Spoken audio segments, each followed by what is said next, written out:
네, 찬양대회 아름다운 찬양 감사를 드립니다. 세 번째 안식일을 여러분들과 함께 맡고 있는데요. 바닥이 매주마다 바뀌는 것 같아요. 교회가 환경이 하나씩 너무 깨끗해서 실내화를 신고 들어오기도 막 부담스러울 만큼, 아까울 만큼 너무나 예쁜 모습으로 단장되어 있는 모습을 볼 때 참 마음에 감사함이 듭니다. 여러분 모두 헌신해 주신 분들 감사를 드립니다.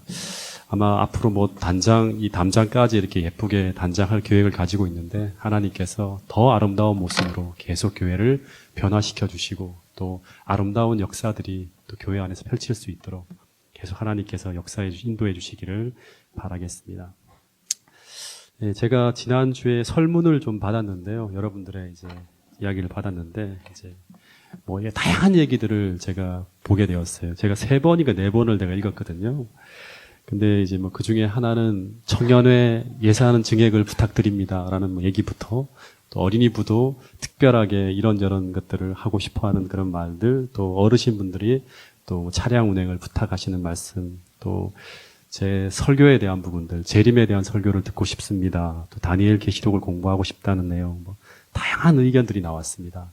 제가 기도하면서 하나하나 잘 받들 수 있도록 그렇게 노력하도록 하겠습니다.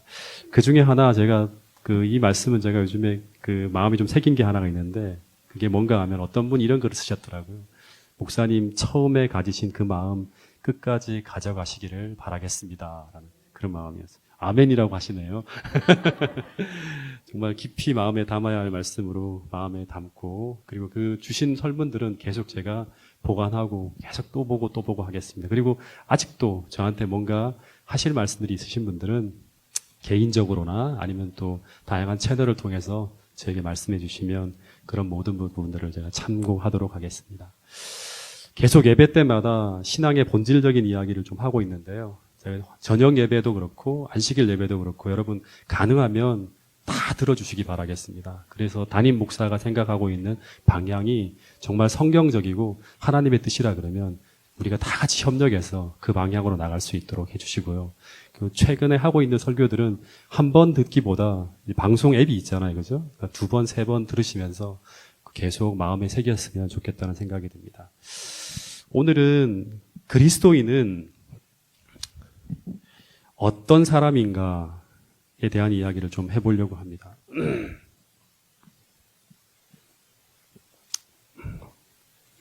한번 질문을 한번 해볼 테니까 한번 대답해 보세요. 왜 안 넘어가죠?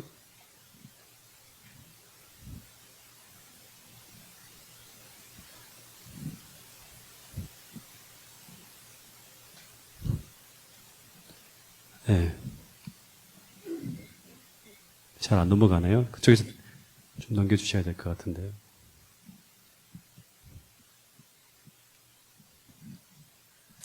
네, 거기서 제가 불러드리면 좀 넘겨주세요. 한번 질문해 볼 때 한번 대답해 보세요. 오늘 내 삶의 끝이 온다면 나는 내가 눈을 뜨는 순간 그분의 재림을 맞이할 수 있다는 확신을 오늘 갖고 날마다 살아가고 있는지, 아니면 나는 주님이 오시는 그날 구원받지 못할 것이라는 생각을 가지고 오늘을 살고 있는지 한번 생각해 보시기 바랍니다. 하나 넘겨주세요. 안 넘어가나요, 여기요? 네. 여러분, 구원의 확신이라는 것이 어디서 오는 것일까요? 제가 대학원 4학기 때 스킵 메카티 목사님이 쓴 우리가 털어놓지 못한 고민이라는 책을 읽으면서 이 부분에 대한 많은 생각을 하게 되었습니다. 이 메카티 목사님 아주 유명한 목사님이신데요. 아버지가 목사라서 어릴 때부터 교회를 다녔는데 어릴 때부터 재림의 설교를 열심히 들으면서 살아서 열심히 재림 준비를 했다 그럽니다. 그런데 그의 마음에 자리 잡은 하나의 확신이 있었는데 그것은 바로 자신은 절대로 구원받지 못할 것이라는 생각이었다고 합니다. 그런데 그 목사님에게 그런 생각이 들도록 만든 사람이 누구인가 하면 어릴 때 함께 다니던 친구였어요. 그런데 이 목사님은 매 안식일마다 교회 가면 늘 마주대야 하는 한 친구가 있었는데 그 친구는 예배 내내 미동도 하지 않고 예배를 아주 진지하게 드렸고 그리고 10년을 그와 함께 교회를 다녔는데 그 친구가 다른 사람들로부터 잘못했다는 말을 들어본 적이 없을 만큼 그 친구는 늘 친절하고 모든 교회 사람들에게 칭찬을 한 몸에 받는 그런 어린이였다 그럽니다. 그런데 그런 완벽한 순종으로 구원이 보장된 이 친구에 비해서 이 맥카티 목사님은 예배 시작부터 몸이 피피 꼬이고 그리고 매일 교회에서 떠들고 장난치고 하면서 집에 돌아오기가 무섭게 매일 부모님으로부터 혼나는 그런 친구가 이 맥카티 목사님이었다 그럽니다. 그래서 늘 이 목사님의 마음속에는 그 친구만큼 착해지지 않으면 구원에 도달할 수 없다는 생각이 늘 이 목사님의 마음에서 떠나지 않았다고 합니다. 여러분, 이 목사님은 정말 그 친구만큼 착해져야 구원을 받을 수 있는 것 맞습니까? 여러분, 우리가 먼저 확인해야 할 것은 뭔가 하면 우리의 구원의 근거는 성경에서 수도 없이 이야기하기를 우리의 행위에 있지 않은 것임을 계속 이야기하고 있습니다. 이것은 제 이야기가 아닌 성경 말씀입니다. 자, 같이 한번 읽어보겠습니다. 에베소서 2장 8절부터 9절 말씀입니다. 시작. 너희는 그 은혜에 의하여 믿음으로 말미암아 구원을 받았으니 그것은 너희에게서 난 것이 아니요 하나님의 선물이라. 행위에서 난 것이 아니니 누구든지 자랑하지 못하게 함이니라. 이 은혜라는 말은 오늘 저와 여러분에게 정말 중요한 단어예요. 여러분, 다시 묻겠습니다. 우리는 어떻게 구원을 받습니까? 어떻게 구원을 받죠? 믿음으로라고 얘기를 하는데 정확하게 말하면 믿음으로라는 것은 두 번째입니다. 먼저는 하나님의 은혜가 먼저입니다. 그 하나님의 은혜를 믿음으로 받아들인 자들이 구원을 받게 된다고 하는 것이 성경에서 말하는 아주 중요한 구원의 공식입니다. 그래서 이 하나님의 은혜가 내 삶에 적용되어지는 순간 우리에게 구원이 시작된다고 하는 것입니다. 그러면 또 한 번 묻겠습니다. 여러분은 정말로 은혜를 받은 자입니까? 다 정확하게 말하면 여러분은 어제도 오늘도 이 하나님의 은혜로 살아가고 있음을 믿고 그리고 그 은혜를 날마다 구하며 살아가는 사람들인가 하는 것입니다. 지금부터 하는 성경 말씀들 하나하나는 다 메모해 두시면서요. 잘 한번 새겨보시기 바랍니다. 시편 50편 5절의 말씀을 읽어보면 나의 성도들을 내 앞에 모으라. 그들은 제사로 나와 언약한 이들이라 하시도다. 여기 성도란 말이 나오는데 이 성도는 어떤 사람들인가 하면 이 본문에 보면 제사로 하나님과 언약한 자들이라고 합니다. 근데 이 성도라는 단어가 히브리어로 하시드라는 단어를 사용하고 있습니다. 하시드. 근데 이 하시드라는 단어는 이렇게도 번역되고 있어요.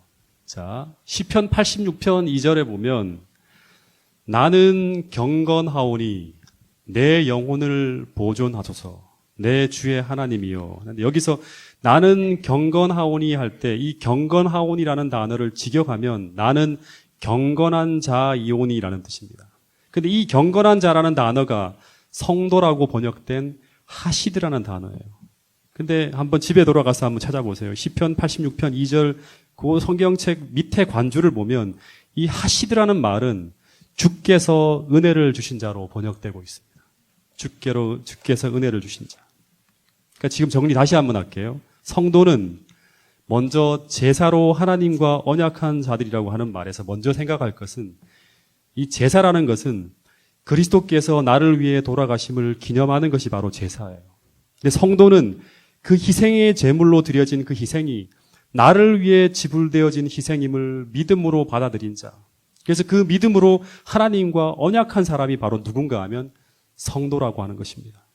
근데 그 언약이 하나님과 우리 사이에 이루어졌다면, 다시 말해서 언약이 맺어졌다고 하는 것은 하나님과의 바른 관계가 맺어졌다고 하는 것입니다. 그러면 하나님께서 성도에게 주시기로 언약한 그 하나님의 풍성한 은혜가 그 사람의 믿음을 통해서 그 성도에게 부어진다고 하는 것입니다. 여러분, 그래서 성도라는 것은 믿음을 통해서 하나님의 은혜를 받고 살아가는 자, 날마다 하나님의 은혜 아래서 살아가는 자가 바로 성도라고 하는 것입니다. 여러분, 또다시 묻겠습니다. 여러분은 정말로 하나님의 은혜를 받은 자입니까? 네. 여러분, 성경의 중심 주제가 뭔가 하면 의인은, 성도는 믿음으로 말미암아 산다는 것입니다. 이 말의 의미가 무엇인가 하면 오직 의인은, 성도는 믿음으로 말미암아 하나님이 주시는 은혜로 살아간다고 하는 것입니다. 여러분, 그래서 오늘 우리가 하나님을 진짜 믿음으로 말미암아 하나님과의 바른 관계를 맺지 못하면 그 결과 하나님이 주시는 은혜를 받지 못하게 되고, 그러면 절대로 로마서 1장 17절에 말하는 것처럼 믿음으로 살지 못하게 됩니다. 여러분, 그래서 오늘 우리가 정말 하나님과의 올바른 관계 속에서 하나님과 언약한 성도라면 우리는 그 결과 날마다 하나님이 부어주시는 은혜를 받고 살아가는 자라고 하는 것입니다.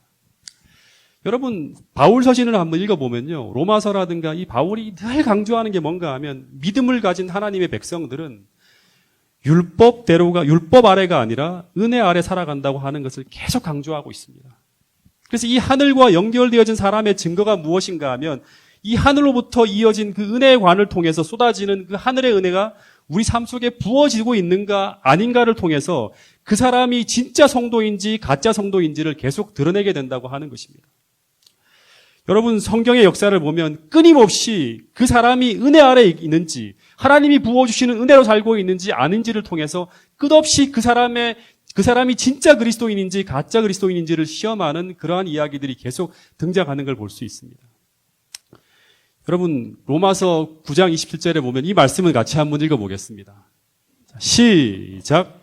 또 이사야가 이스라엘에 관하여 외치되 이스라엘 자손들의 수가 비록 바다모래 같을지라도 남은 자만 구원을 받으리니. 예, 이스라엘 자손의 숫자가 바다모래 같을지라도 수많은 사람들이 하나님 백성이라고 이야기하고 있지만 그 중에 남은 자만이 구원을 받게 된다. 제가 처음에 이 말을 볼 때 신앙은 보통 평범하게 해서는 안 되고 정말 평범한 사람들이 다 무너질 때 신앙의 에이스들만이 구원을 받는다고 생각을 했어요. 근데 이 말은 그런 것이 아닙니다.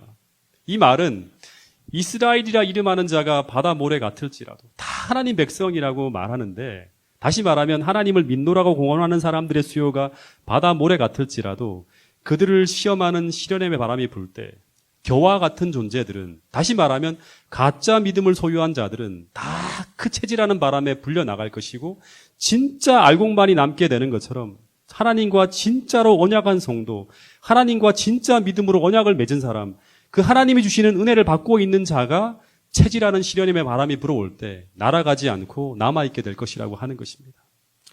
여러분, 그래서 이 남은 자들이 어떻게 이루어지는가 하면 이 남은 자들도 은혜로 이루어진다고 합니다. 자, 로마서 11장 5절 6절 말씀을 같이 한번 읽어보겠습니다. 시작. 그런즉 이와 같이 지금도 은혜로 택하심을 따라 남은 자가 있느니라. 은혜로 된 것이면 행위로 말미암지 않음이니 그렇지 않으면 은혜가 은혜되지 못하느니라. 예, 이 말은 남은 자는, 진짜 성도는 은혜를 입은 자라고 하는 말입니다. 저희 부부가 이제 결혼한 지 얼마 안 되어서 이제 신혼살림을 의정부에 있는 신시가지에다가 차렸는데요. 이 신시가지에 이제 빌라가 이제 깨끗한 빌라들이 있어서 거기서 한 2년 정도 살았어요. 근데 이제 우리 동이 한 3층으로 돼 있습니다. 4층인가 3층이 돼 있는데, 근데 우리 부부는 그렇게 봉사 정신이 투철해서 뭐 특별히 빌라의 계단을 청소하는 것도 아니고, 또 착한 일을 많이 하고 구제를 하고 무슨 음식을 동네에다 다 매일 돌리는 것도 아닌데, 그 동에 사는 분들이 우리 부부를 만날 때마다 그렇게 칭찬하고 그렇게 모범적인 부부라고 하는 분들이 그렇게 많았어요. 근데 처음에는 저희들 두 사람을 보면 인상이 좀 좋지 않습니까? 그렇지 않아요? 그래서 인상이 참 좋아서 그렇게 말하신 줄 알았어요. 근데 나중에 이제 한 몇 년을 한 조금 더 살다 보니까, 알고 보니까 그 빌라에 사는 분들 중에 바른 삶을 사는 사람들이 하나도 없는 거예요. 이제 우리가 저녁 한 10시쯤 이제 취침을 해 자고 있으면 아이들이 어려갖고, 그 매일 밤마다 위 2층에서 가구가 깨어지는 소리가 막 들리는 거예요. 농이 무너지는 소리가 들리고, 완전히 그 부부 싸움을 얼마나 심하게 하는지 막 정신이 없는 거예요. 그리고 그 옆집의 가족들은 그 빌라 사람들과 비상식적인 행동으로 매일 싸우는 거예요. 남의 차를 막고 이제 차를 파킹해 놓았는데 차를 빼달라고 요청을 하면 내가 자고 있으니까 기다리라고 하는 거예요. 그리고 또 어떤 날은 올라가 차를 빼달라고 하면 아들이 잠을 자고 있어서 깨우지를 못하니까 아이가 일어날 때까지 차를 빼주지 못하겠다고 하는 거예요. 그럼 제가 그 아들이 일어날 때까지 기다려야 되는 거예요. 그러면 이 해병대 출신 통장님이 망치를 들고 와서 차를 부셔버린다고 하면서 그 아들과 싸우고, 그리고 며칠 후에는 그 아버지와 멱살을 잡고 싸우는데 문 밖으로 나갈 수가 없는 거예요. 너무나 살벌해서. 맨날 온 동네가 시끄럽도록 살벌하게 싸우는 거예요. 그래서 우리 부부는 정말 모범생도 아니고 훌륭한 사람들도 아닌데 그 동네에서 무슨 선행을 하는 것도 아닌데 다들 저희가 지나가면 정말 훌륭하고 좋은 사람들이 온다고 하면서 매일 칭찬을 하는 거예요. 근데 그러니까 우리가 모범생이 되려고 해서 되는 것이 아니라 우리는 단지 정상적으로 사는데 모든 사람들이 다 비성장적으로 살아서 우리가 모범생이 되는 거예요. 근데 제가 볼 때 남은 자는 어쩌면 이런 식으로 되는지 모르겠습니다. 이 요한계시록 12장 17절에 보면 어떤 말씀이 있는가 하면 이 말씀 같이 읽어보겠습니다. 시작. 용이 여자에게 분노하여 돌아가서 그 여자의 남은 자손 곧 하나님의 계명을 지키며 예수의 증거를 가진 자들로 더불어 싸우려고 바다 모래 위에 섰더라. 여기 보면 역사의 마지막에 용과 마지막 싸움을 벌일 하나님의 특별한 남은 자가 등장하는데 그런데 그들은 이 전쟁에서 용을 이기기 위해서 그들이 준비해야 될 가장 중요한 것은 성경의 전체 내용을 본다 그러면 그들의 특별한 행위와 헌신이 아니라 먼저는 그들이 유사 그리스도인이 아니라 대부분의 사람들이 유사 그리스도인들이에요. 근데 그 중에 남은 자들은 어떤 사람들인가 하면 정말 진짜 그리스도인, 정상적인 하늘의 은혜를 받고 살아가는 진짜 그리스도인이 되어야 한다고 하는 것입니다. 다시 말해서 그리스도인인 척 살아가는 것이 아니라 정말 하나님을 믿는 믿음으로 바른 관계를 맺고 그 때에 따라 하나님만이 주시는 특별한 은혜를 받고 살아가는 자, 진짜 성도가 되는 것이 무엇인가 하면 마지막 남은 자가 되는 아주 중요한 길이라고 성경은 이야기하고 있습니다. 여러분, 그래야지만 그들은 마지막 인류의 최후의 전쟁의 그 폭풍 속에서도 날아가는 겨가 아니라 하나님의 은혜로 살아남은 자가 될 수 있다고 성경은 이야기하고 있습니다. 이 남은 자에 대한 이야기가 하나 더 나오는데 요한계시록 14장 12절에 보면 이런 말씀이 있습니다. 성도들의 인내가 여기 있나니 그들은 하나님의 계명과 예수 믿음을 지키는 자니라. 여러분, 저는 처음에 이 문장을 볼 때 이 마지막 때 내가 보통 인내심이 아니라 비상한 인내심을 가져야 살아남을 수 있겠구나 하는 생각을 한 적이 있습니다. 근데 여러분, 제가 이 성도라는 단어를 이해한 후에 완전히 바뀌어 버렸습니다. 여러분, 오늘 우리가 필요한 것은 인내가 먼저가 아니라 무엇이 필요한가 하면 하나님의 은혜를 받은 자, 그 사람들이 성도가 되는 것입니다. 인내는 하나님과의 바른 믿음을 가진 자에게 부어지는 하나님의 특별한 은혜가 바로 무엇인가 하면 인내라고 하는 거예요. 그래서 성령의 열매 중에 하나가 바로 오래 참음이라는 열매가 바로 성령이 주시는 그 은혜 가운데 나타나는 결과라고 합니다. 여러분, 그래서 하나님의 계명을 지키며 순종하는 것, 용과의 싸움에서 승리하는 것, 전부 하나님이 주시는 은혜로 이루어지는 것이지 내가 할 수 있는 것이 아니라고 하는 것입니다. 내가 할 수 있는 유일한 것은 매 순간 하나님과의 바른 관계 속에서 매 순간 하나님을 선택할 수 있는 믿음을 갖고 살아가는 것입니다. 제가 이 여자의 남은 자손 중에 한 사람에 대한 이야기를 지난 시간 제가 창세기 6장의 노아로 이야기를 했는데 오늘 조금 다른 관점에서 한번 이 말씀을 또 한번 보도록 하겠습니다. 자, 창세기 6장 5절부터 6절의 말씀을 같이 한번 읽어보겠습니다. 시작. 여호와께서 사람의 죄악이 세상에 가득함과 그의 마음으로 생각하는 모든 계획이 항상 악할 뿐임을 보시고 땅 위에 사람 지으셨음을 한탄하사. 예, 우리 지난주에 본 말씀인데요. 그 하나님께서 사람의 죄악이 세상에 가득함과 그의 마음으로 생각하는 모든 계획이 항상 악할 뿐임을 보시고 땅 위에 사람 지으셨음을 한탄하셨다고 합니다. 근데 우리가 지난번에 공부한 것처럼 창세기 6장 8절에 보면 그러나 노아는 여호와께 은혜를 입었다는 그런 진술이 있습니다. 근데 이 노아가 하나님께 은혜를 입었다는 이 말은 오늘 우리가 공부하는 관점으로 본다 그러면 이 노아는 어떤 사람인가 하면 은혜를 입었다. 어떤 사람이죠? 노아는 은혜를 입은 자, 하시드라는 말이 무슨 의미입니까? 성도라는 말입니다. 지난 시간에 이 성경절의 의미가 노아는 하나님의 눈에서 하나님의 은혜와 사랑을 발견했다는 의미로 말씀을 드렸는데, 근데 노아가 어떻게 다른 사람들은 발견하지 못하는 그 하나님의 특별한 은혜와 사랑을 노아는 발견했을까 하는 거예요. 그 이유는 바로 또다시 말하지만 노아가 성도로 살아갔기 때문이라고 하는 거예요. 근데 성도란 어떤 사람인가? 하나님의 은혜를 입은 자, 하시드가 바로 성도라는 말입니다. 이 말은 노아는 당시에 정상적인 그리스도인으로 매일 그때에 맞는 하나님의 은혜를 받고 살아가는 사람이었다는 말입니다. 여러분, 당시에 모든 세상 사람들의 마음과 생각과 모든 계획이 항상 악해졌다는 이 말은 그 시대의 모든 사람들의 심령이 하나님의 은혜에서 멀어져 갔다고 하는 그런 말입니다. 세상 사람들뿐만 아니라 그 시대의 모든 그리스도인들도 마찬가지였겠죠. 그런데 그때 노아가 당시의 의인이고 당시의 완전한 자가 되고 그가 하나님과 함께 동행하는 이런 신앙의 소유자가 되기 위해서는 노아가 어떤 사람이 되었다고 성경은 이야기하고 있는가 하면 단 한 문장이에요. 노아는 여호와께 은혜를 입은 자가 되었다고 말하고 있습니다. 이 말은 노아가 하나님과의 바른 관계 속에서 바른 믿음을 가지고 하나님의 은혜를 입은 성도로 살아갔다고 하는 말이에요. 다시 말하면 이 말은 그가 이 은혜를 입지 못했다면 그는 그 시대의 모든 사람들이 그 마음의 생각과 모든 계획이 항상 악하게 흘러가는 그 시대의 모든 사람들처럼 그도 똑같이 타락해 갔을 것이라고 말하고 있는 것입니다. 여러분, 그래서 노아의 신앙적 성공과 구원은 이 하나님의 은혜라는 사실을 우리가 잊어서는 안 된다고 하는 말입니다. 다시 말해서 노아가 위대한 것이 아니라, 어떻게 본다 그러면 다니엘이 위대한 것이 아니라, 아브라함이 위대한 것이 아니라 하나님의 위대한 은혜가 그들로 위대한 생애를 살게 만들었다고 하는 것이 성경에서 우리에게 가르쳐주는 굉장히 중요한 메시지라고 하는 사실입니다. 여러분, 그래서 오늘 우리도 이 노아가 받은 이 위대한 은혜를 받게 된다면 오늘 우리도 노아의 삶에 기록된 그 아름다운 기록들이 우리의 생애의 기록들이 될 수 있다고 말하는 것이 성경이 우리에게 가르쳐주는 굉장히 중요한 교훈이라고 하는 사실입니다.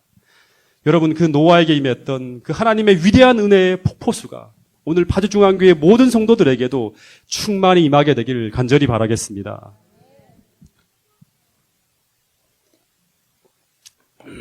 이 재림교회에 굉장히 유명한 목사님 중에 한 분이 잭 셰케이라는 목사님이 있습니다. 근데 이 목사님이 경험하신 이야기 중에 한 이야기인데요. 이 껍질 속의 복음이라는 이제 로마서를 강해한 그분의 책에 보면 이런 예화가 하나 나옵니다. 이분이 인도 태생인데 복음 전도를 하기 위해서 이디오피아의 삼육대학의 신학과 교수로 이제 일할 때 벌어진 일입니다. 이분이 이디오피아에서 사역을 하신 지 한 1년 만에 공산주의 혁명이 일어나요. 그러면서 이 공산당이 이디오피아 내에 있는 모든 학교 문을 닫고 젊은이들을 이제 150개의 수용소에다 다 이렇게 이제 수용해서 이 무신론적인 공산주의 철학으로 다 세뇌시키려고 하는 거예요. 그래서 그 2년 동안 이 재림교회 청년들 중에 한 8,000명이 있었는데 이 8,000명의 청년들이 이 수용소에 수용이 되게 됩니다. 그리고 이제 거기 갇혀 있는 동안은 공공연하게 기도를 할 수도 없었고 성경을 읽을 수도 없었고 교회에 갈 수도 없었다고 합니다. 그리고 당연히 안식일마다 강제 노동을 시켰다고 합니다. 근데 더 심한 것은 뭔가 하면 매일마다 일하기 전에 모든 사람들은 손을 들고 이런 구호를 외쳐야 돼요. 첫 번째는 하나님은 사기꾼이다라는 것. 그리고 두 번째는 그리스도는 마귀다. 이걸 외쳐야 돼요. 근데 이 구호를 외치지 않는 자는 누구든지 그 자리에서 총살을 시켜요. 그리고 혹은 이제 돌멩이로 쳐 죽였다고 그럽니다. 근데 여러분, 이런 상황에서 우리라면 어떤 선택을 할 수 있을까요? 대한민국이 공산주의로 변해서 우리에게 이런 상황이 닥친다면 여러분은 어떤 선택을 하실 수 있겠습니까? 여러분, 우리나라에서도 이런 일이 벌어진 적이 있었죠. 일제시대 때 신사참배가 벌어지면서 모든 재림교회가 다 문을 닫을 때 그때 거기에 저항하면서 끝까지 신앙을 지킨 사람들이 얼마나 되었을까요? 초기 한 20, 30년 흘러갔을 때죠, 재림교회가. 그때 신앙을 지킨 무리들이 정목리에 있는 반내연이라는 청년과 한 100여 명의 무리 외에 거의 모든 명망 있는 목사님들과 장로님들이 다 무릎을 꿇고 신앙을 포기하는 일이 벌어졌어요. 연합회도 문을 닫고 다 문을 닫았습니다. 그토록 일요일 휴업령을 가르치고 짐승의 표를 가르치고 안식일의 의미를 가르쳤지만 막상 하나님의 은혜 아래 성령의 능력을 하늘로부터 받지 못하고 살아가고 있다 보니까 그 알고 있는 지식이 위기의 순간 그들을 붙잡아주지 못했다고 하는 것입니다. 마찬가지로 당시 이디오피아의 36 대학생 중에서 8,000명의 학생들이 있었는데요. 이 상황에서 구호를 외치기를 거부하고 자신의 신앙을 표현한 신앙인이 몇 명이 되었는가 하면 이때는 정말로 신앙이 드러나는 때죠. 그죠? 일요일 휴업령이 벌어지는 때요. 그때 이 8,000명의 학생 중에 딱 한 명만이 그리스도를 위하여 죽임을 당했다고 합니다. 나머지 학생들은 그 압력에 저항할 수 없었다고 합니다. 대부분의 학생들이 전부 그 위기 앞에 신앙을 타협하며 살 길을 찾았다고 하는 이야기예요. 그 중에는 신학생도 있었고 교수들도 있었고 수많은 사람들이 있었다고 합니다. 그런데 대학생들이 이제 나중에 대학교로 다 복귀했을 때 그때 이 목사님이 그 대학교의 신학과장으로 이제 부임한 거예요. 이 목사님이 그때 우리가 어디서 잘못되었는지를 심각하게 고민하게 되었다고 합니다. 청년들은 성경 교리들을 다 알고 있었지만 반석이신 예수 그리스도 위에 굳게 서지 못했고 따라서 그들의 신앙과 삶이 예수 그리스도 위에 굳게 서지 못하고 있었기 때문에 그들은 무엇을 위해 죽어야 될지 그들에게는 없었다고 하는 거예요. 여러분, 이 말은 한마디로 말하면 그들은 참된 믿음이 없었고 따라서 그들은 그 시련의 때 그것을 극복한 은혜를 받지 못하고 있었고 결국 그들은 성도로 자기의 신앙을 나타내야 될 때 성도로서 증명되지 못했다고 하는 것입니다. 다시 말하면 그때 그들에게 주시겠다고 약속하신 그 약속이 하나님의 은혜를 통해서 성취되지 못했다고 하는 것입니다. 여러분, 오늘 우리들에게는 이런 이디오피아 36 대학생들과 다른 믿음이 우리에게 있는지 한번 이 시간 살펴볼 수 있게 되기를 간절히 바라겠습니다. 그래서 이후에 이 목사님이 1년 동안 이 36대 신학생들을 철저하게 가르치고 난 후에 또 똑같은 이제 이 시련이 닥쳐왔어요. 근데 1년 사이에 엄청난 변화가 일어났다고 합니다. 이 청년들 중에 얼마는 또다시 6년에서 8년의 시간을 수용소에서 보내게 됩니다. 근데 그 중에 한 소녀가 성경을 공부하면서 15살 때 침례를 받았는데 이 소녀가 굉장히 내성적이고 겁 많은 성격의 소녀였다 그럽니다. 그래서 누구도 이 소녀가 그 시련의 때 예수님을 위해서 서리라고는 믿지 못했대요. 근데 이 소녀가 이 예수님에 대한 믿음을 포기하지 않았기 때문에 17살에 투옥되었고 그리고 이 소녀가 망신 착고대에 갇혀서 3개월 동안 화장실조차 가지 못하는 굉장히 험한 그런 이제 고문을 당해요. 그런데 이 소녀가 신념을 포기하지 않으니까 계속 이제 굶겨요. 그리고 매질을 합니다. 그래도 신념을 포기하지 않으니까 나중에 체중이 한 100kg쯤 되는 한 군인이 화가 나서 그 착고대에서 이 소녀를 풀고 난 다음에 목을 조르면서 예수님을 그리스도를 5분 내로 부인하지 않으면 너를 죽이겠다고 위협을 했다 그럽니다. 그랬더니 이 소녀가 하는 말이 나는 5분이 필요 없습니다. 지금 나를 죽일 수는 있으나 당신이 그리스도 안에 있는 나의 소망을 빼앗아 갈 수는 없습니다라고 아주 가느다란 목소리로 이 소녀가 아주 내성적이기 때문에 그런 목소리로 말을 했다고 합니다. 근데 우리 모두가 정말 궁금해야 하는 것은 무엇인가 하면 무엇이 1년 사이에 그토록 겁쟁이였던 그 소녀를 이 청년들을 1년 만에 그토록 죽음을 두려워하지 않는 용감한 사람으로 바꾸어낼 수 있었을까 하는 거예요. 무엇이 이토록 신념이 없고 원칙도 없고 바람이 부는 대로 날려다니는 이런 겨와 같은 신앙을 하는 이들을 반석이신 그리스도 안에 세우는 이런 위대한 신앙인으로 바꿀 수 있었을까? 이걸 생각해 봐야 된다고 하는 것입니다. 그 이유는 하나예요. 그것은 그들이 위대한 것이 아니라 그들이 바른 믿음을 가지고 하나님과의 바른 관계를 맺게 되었을 때 그때 하나님께서 그들에게 위대한 하나님의 은혜를 부어주셨기 때문에 가능한 것이었다고 하는 것입니다. 여러분, 사복음서의 제자들을 변화시켰던 모습도 이와 똑같은 패턴이죠. 사복음서에서 그토록 겁 많은 겁쟁이들이었던 그 제자들이 위대한 사도로 변화되어질 수 있었던 것은 하나님의 은혜가 계속 때에 맞추어서 그들에게 부어지고 있었기 때문에 그들은 사도행전의 그 위대한 역사를 쓸 수 있는 사도로서 변화되었다고 하는 것입니다. 여러분, 그래서 우리 모두가 정말 은혜가 필요한 사람들이라고 하는 사실을 우리 모두가 꼭 우리 마음속에 인식할 수 있게 되기를 간절히 바라겠습니다. 이 하나님의 은혜가 우리에게 내리지 않으면 우리는 의롭지 않으면서 의로운 척, 전혀 착하지 않으면서 착한 척, 사랑이 식어 있으면서도 사랑하는 척하며 사람들 앞에 위선적인 모습으로 살아갈 수밖에 없다고 하는 것입니다. 여러분, 그래서 저도 정말 소망하는 것이 무엇인가 하면 목사이기 전에 진정한 성도가 되기 위해서는 제게도 노아에게 부어졌던 그 충만한 은혜가 부어져야 한다고 하는 사실입니다. 여러분, 바리새인과 열두 제자의 가장 큰 차이가 무엇일까요? 바리새인과 열두 제자.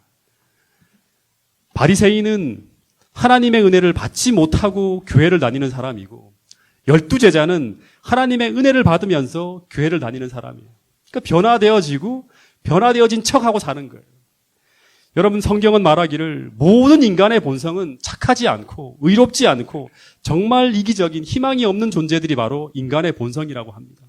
그래서 오늘 우리에게 진짜 참 감람나무의 열매인 성령의 열매를 우리 삶에 맺게 하기 위해서는 참 감람나무 대신 그리스도에게 우리가 바른 관계로 붙어 있는 길 외에는 다른 방법이 없다고 성경은 말하고 있습니다.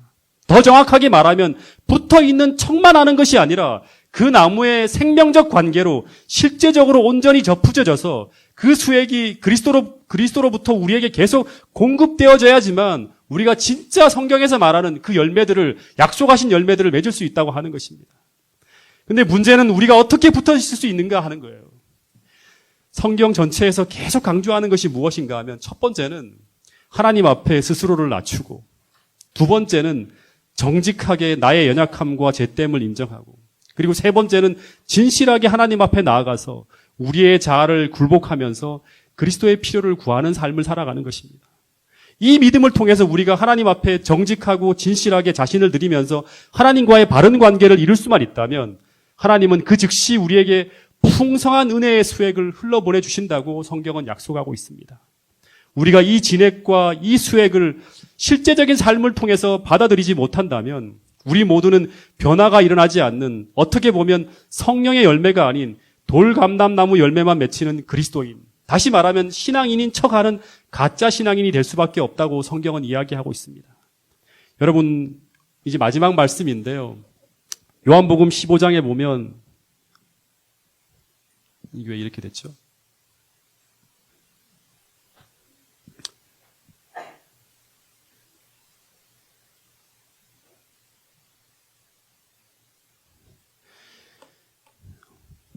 요한복음 15장에 예수님이 이런 말씀을 하십니다. 이 말씀을 같이 한번 읽어보겠습니다. 요한복음 15장 5절 마지막 말씀입니다. 시작. 내가 곧 포도나무이고 너희는 가지들이다. 그가 내 안에 거하고 내가 그 안에 거하면 그는 많은 열매를 맺으니 이는 나를 떠나서는 너희가 아무것도 할 수 없기 때문이다. 네, 너희가 나를 떠나서는 아무것도 할 수 없다는 것이 핵심입니다. 다시 말하면 너희는 내 은혜가 부어지지 않으면 아무것도 할 수 없다. 진짜 그리스도인이 될 수 없다고 하는 것입니다. 여러분, 다시 말하지만 성도는 하시드, 하나님의 은혜를 입은 자라는 사실을 오늘 돌아가기 전에 마음속에 다시 한번 새길 수 있게 되기를 간절히 바라겠습니다. 이 은혜를 받아야지만 우리는 노아처럼 남은 자가 될 수 있습니다. 이 은혜가 없으면 우리는 바짝 메마른 가짜 그리스도인으로 살아갈 수밖에 없다고 하는 것입니다. 여러분, 성경에 나오는 모든 인물들은 모두 평범한 사람들이었습니다. 그런데 무엇이 그들을 특별한 사람으로 만들었는가? 성경은 딱 한 가지를 이야기하고 있습니다. 하나님과의 관계와 하나님이 그들에게 역사하시는 이 은혜가 그들을 특별하게 만들어 주었다고 하는 것입니다. 노아의 생애에 딱 한 가지 기록, 창세기 6장 8절, 노아는 여호와께 은혜를 입었더라는 그 말씀 다음에 완전히 반전의 스토리가 만들어지고 있습니다. 여러분, 이 사실을 잊지 않고 이 안식일 그리스도 앞으로 참되게 나아가서 하나님이 값없이 주시는 그 한량없는 풍성한 은혜를 우리 파주중앙교회 모든 성도들이 마음껏 받고 누리게 될 수 있기를 간절히 바라면서 오늘 말씀을 줄이도록 하겠습니다.